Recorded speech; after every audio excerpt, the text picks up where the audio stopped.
Welcome to the Banker Lamp. Please enjoy the video. In this video, I will explain how to join a public SMP. A survival multiplayer, or SMP, server offers a fantastic way to experience Minecraft with others, fostering collaboration and community. We'll guide you through finding the perfect server, connecting your game, and understanding the unwritten rules of online play. Whether you're a seasoned player or new to multiplayer, these steps will help you dive into a vibrant shared world. Get ready to build, explore, and survive alongside new friends. Finding the right SMP server is your first adventure.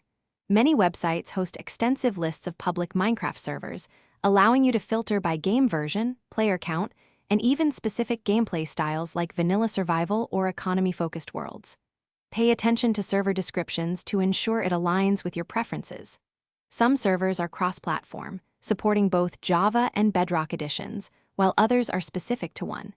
Take your time to explore. There are thousands of options out there. Once you've chosen a server, connecting is straightforward. First, open your Minecraft game and select the multiplayer option from the main menu. Next, click Add Server. Here, you'll need to enter the server's IP address or domain name, which you found on the server list. You can also give it a memorable name. After saving, the server will appear in your list. Simply select it and click Join Server to enter the world and begin your multiplayer journey.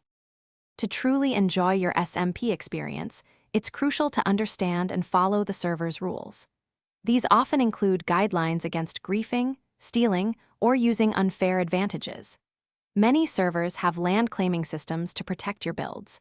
Be a good community member by being respectful, collaborating with others, and contributing positively. If you encounter any issues or see someone breaking rules, inform the server staff. A friendly and fair environment makes the game more fun for everyone. Thanks for watching. If this was helpful, leave a like and consider subscribing. See you next time.